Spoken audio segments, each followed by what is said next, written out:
Hi everyone, welcome to English Academy. I am Mithul and today I have come up with few more set of words in one word substitution part 4.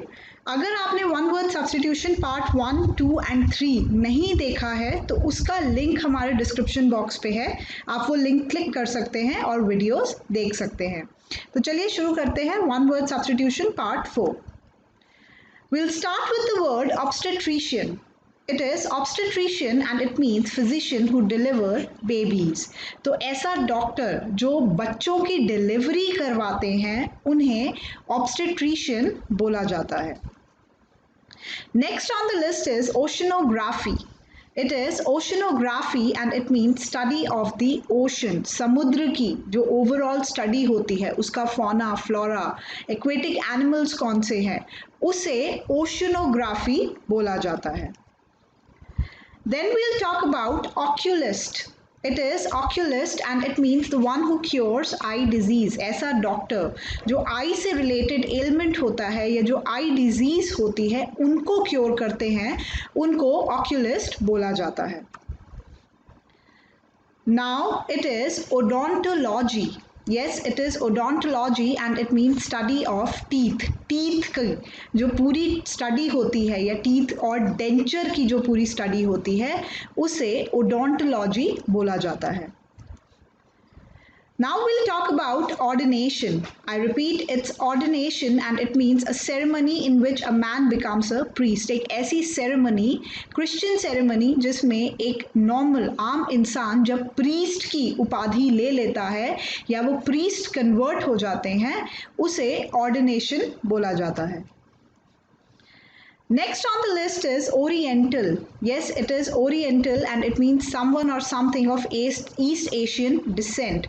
जो East Asia में जितनी countries है, China या Japan, उसे oriental वहाँ के लोगों को या वहाँ के नेटिव्स को ओरिएंटल बोला जाता है इधर और वहाँ के खाने को भी ओरिएंटल बोला जाता है। तो हमने बहुत बार ओरिएंटल चाइनीज़ का नाम सुना होगा। That means that Chinese it comes from east Asia of the world. Now we'll talk about ostracize. It is ostracize and it means to expel from society. किसी को सोसाइटी से निकाल दिया जाना उसे ostracize बोला जाता है। Similarly, we have outcast. I repeat, it's outcast and it means cast out as a useless person. तो किसी ग्रुप से या किसी कम्युनिटी से एक इंसान को बाहर निकाल देना उसे यूजलेस करार दे के यानी कि वो किसी काम का नहीं है वो करार दे के उसे आउटकास्ट बोला जाता है। Next on the list is pacifist. It is pacifist and it means one who believes in the total abolition of war. एक ऐसा इंसान जो total abolition of war में believe करता है यानी कि war एकदम ख़त्म हो जानी चाहिए उसे pacifist बोला जाता है। Now we'll talk about palatable. It is palatable and it means food in accordance to one's taste. एक ऐसा food जो किसी के taste के हिसाब से हो, taste के according हो उसे palatable food बोला जाता है। Now before going on to this word, I want to really ask you guys कि आप लोगों में से कितने लोगों को reading comprehension में problem होती है because reading comprehension हमारी स्कूल में तो आता ही है classes में apart from it हमारे entrance examination में reading comprehension बहुत ज़्यादा ज़रूरी है। तो अगर आपको रीडिंग कॉम्प्रिहेंशन के टिप्स एंड ट्रिक्स जानने हैं तो उसका लिंक हमारे डिस्क्रिप्शन बॉक्स पे है, आप reading comprehension tips and tricks की वीडियोस देख सकते हैं। Now we'll come back on the word is panacea. It is panacea and it means a remedy for all the diseases. एक ऐसी दवा जो सारी बीमारियों को क्योर कर पाए उसे पैनासिया बोला जाता है। हिंदी में हम पैनासिया को रामबाण भी बोलते हैं। तो ऐसी दवा जो ऑलमोस्ट सारी बीमारियों को क्योर कर दे उसे पैनासिया बोला जाता है। Now we'll talk about pantheist. It is pantheist and it means the one who believes that God is everything. एक ऐसा इंसान जो ये बिलीव करता है कि भगवान ही सब कुछ है, भगवान कण कण में है, that person is known as a pantheist. Next on the list is parasite. It is parasite and it means the one who lives on others. एक ऐसा organism जो बाकियों की बॉडी में रहता है या बाकियों की बॉडी से ब्लड सक करता है, उसे पैरासाइट बोला जाता है. So mosquito is a parasite because mosquito जो है वो ह्यूमन बॉडी या एनिमल्स की बॉडी पे डिपेंडेंट होता है और वहाँ से वो ब्लड सक करके जीता है. So mosquito is known as a parasite. Next is parody.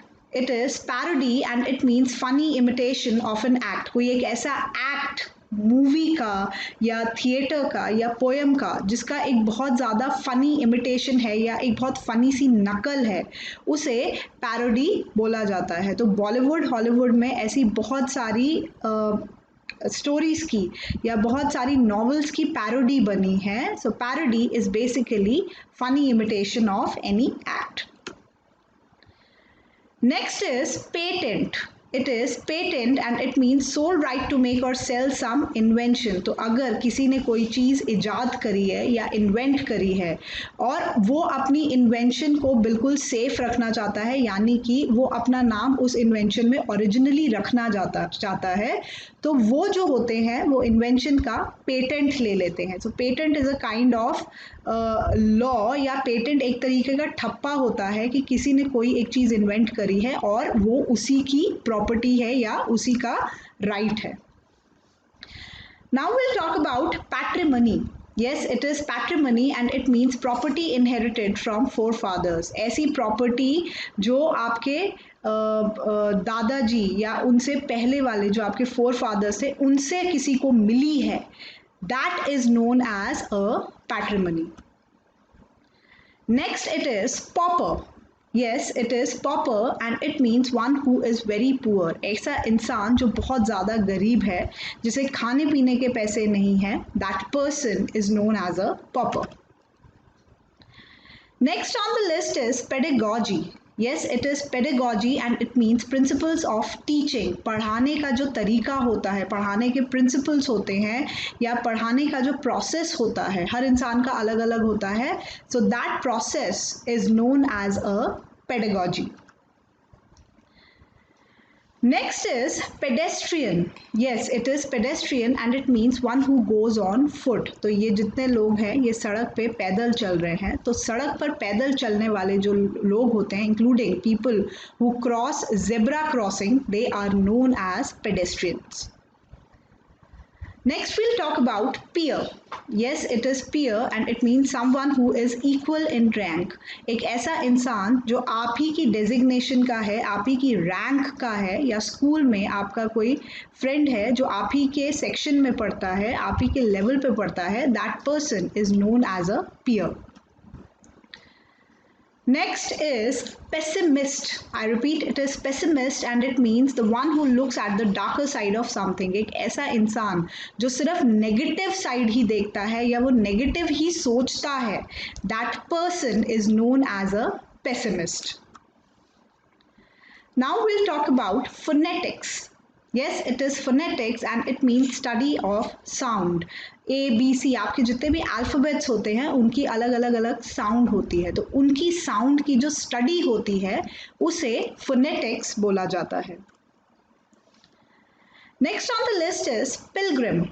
Yes, it is pilgrim and it means one who journeys to a holy place. तो चार धाम पे जो लोग यात्रा करने जाते हैं या वैष्णो देवी में कोई होली प्लेस में जो लोग यात्रा करने जाते हैं, they are known as pilgrims. Next we'll talk about pioneer.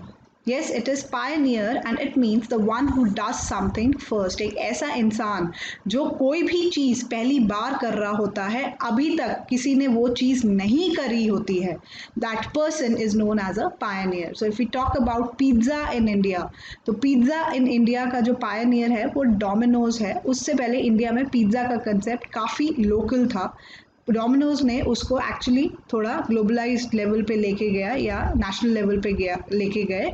तो Domino's is basically a Pioneer of pizza in India. Next is plagiarism.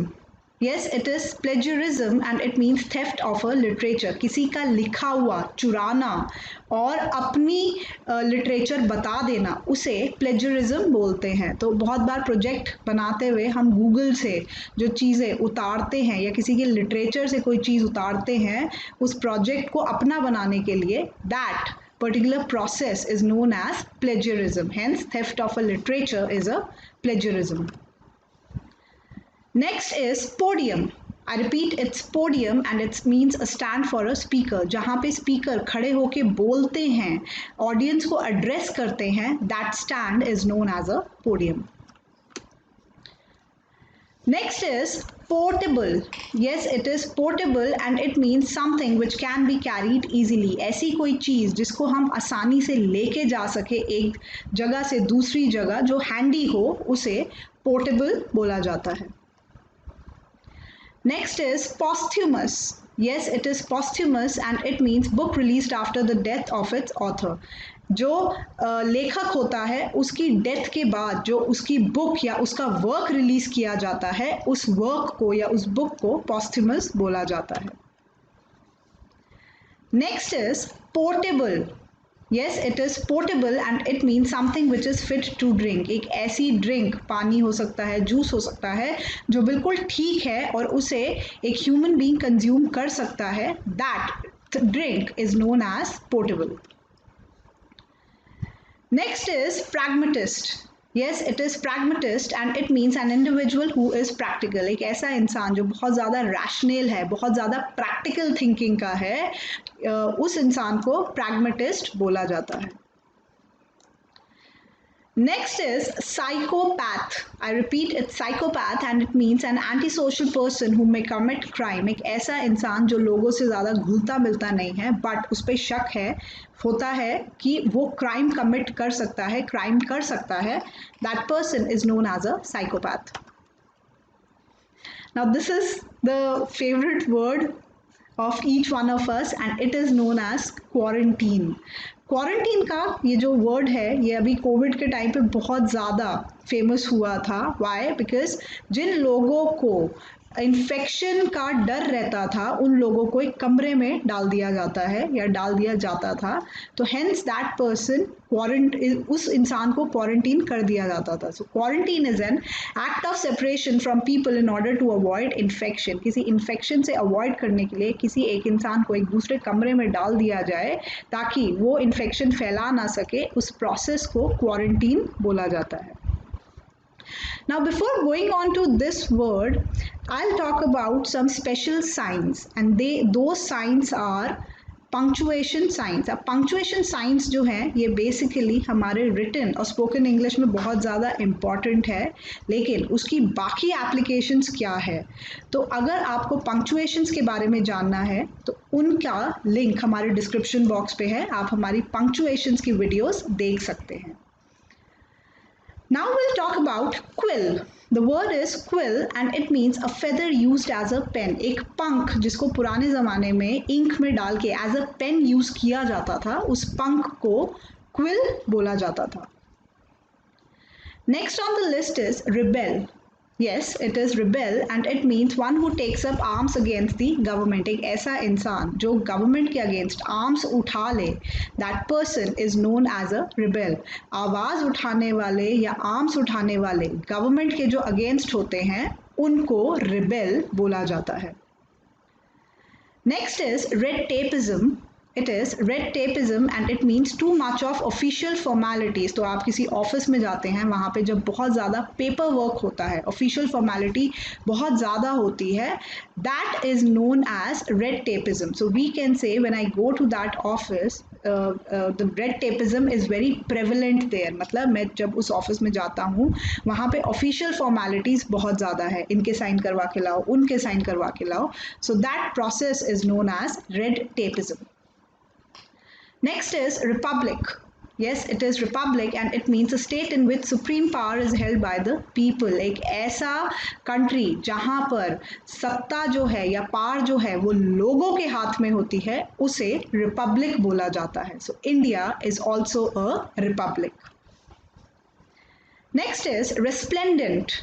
Yes, it is resplendent and it means shining or brilliant. जो बहुत ज़्यादा shining होता है या बहुत जो खूबसूरत होता है जिससे आँखों में चमक आ जाती है उसे resplendent बोला जाता है.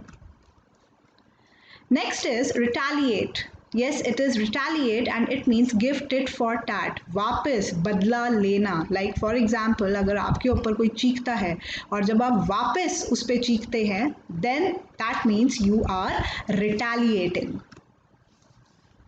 Next is rosary.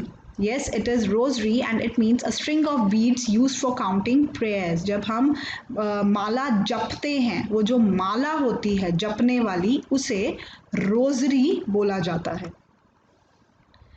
Next is sanatorium. Yes, it is sanatorium and it means a place for the sick to recover. ऐसी जगह जहाँ पे बीमार इंसान को ठीक किया जाता है उसे sanatorium बोला जाता है. Next is scaffold. Yes, it is scaffold and it means a place for hanging criminals. Jail में जहाँ पर criminals को फांसी दी जाती है, ये एक particular जो stage होता है इसे scaffold बोला जाता है. Next is skeptic. Yes, it is skeptic and it means the one who questions truth or facts. जो इंसान truth और fact को question करता है यानी कि उसको उन truth और facts पे विश्वास नहीं है, that person is known as a skeptic. Next is scribble. Yes, it is scribble and it means write hurriedly or carelessly. कहीं पर बहुत जल्दी जल्दी लिखना, ऐसे ऐसे गुड़ी मुड़ी लिखना, उसे scribbling बोला जाता है या scribble बोला जाता है. Next is sericulture. Yes, it is sericulture and it means breeding of silkworm for producing silk. Silkworm की जो breeding होती है silk कपड़ा बनाने के लिए उसे उस process को sericulture बोला जाता है. Next is shuttle. Yes, it is shuttle and it means go back and forth. आगे पीछे जाना उसे shuttling बोलते हैं. तो this kid is swinging or we can say this kid is shuttling. Next is siesta. Yes, it is siesta and it means sleep enjoyed in the afternoon. दोपहर के समय जो नींद enjoy करी जाती है, जो नींद बहुत गहरी होती है और उसे enjoy करी जाती है, उसे siesta बोला जाता है. Next on the list is simultaneous. Yes, it is simultaneous and it means happening at the same time. एक ही टाइम पे दो चीज़ें जब हो रही होती हैं, so those things are happening simultaneously, यानी कि एक साथ. Next is sojourn. Yes, it is sojourn and it means a short stay at a place. जब भी हम कहीं पे वेकेशन के लिए जाते हैं पहाड़ों पे, तो जो 2-3 दिन के लिए रुकते हैं, जो हमारा शॉर्ट स्टे होता है, उसे sojourn बोला जाता है. Next is spendthrift. Yes, it is spendthrift and it means a person who spends recklessly. एक ऐसा इंसान जो बहुत अंधाधुंध पैसा खर्चा करता है, बहुत ज़्यादा चीज़ें खरीदता है या पैसा खर्चा करता है, उसे spendthrift बोला जाता है. Next is spinster. Yes, it is spinster and it means a lady who remains unmarried. जो एक ऐसी औरत है जो throughout unmarried है, उनकी शादी नहीं हुई है, उसे spinster बोला जाता है. So spinster is a feminine form of bachelor. So that was all in one word substitution part 4. For more such updates, hit on the bell icon and if you haven't subscribed yet, subscribe to our channel English Academy. Thank you so much.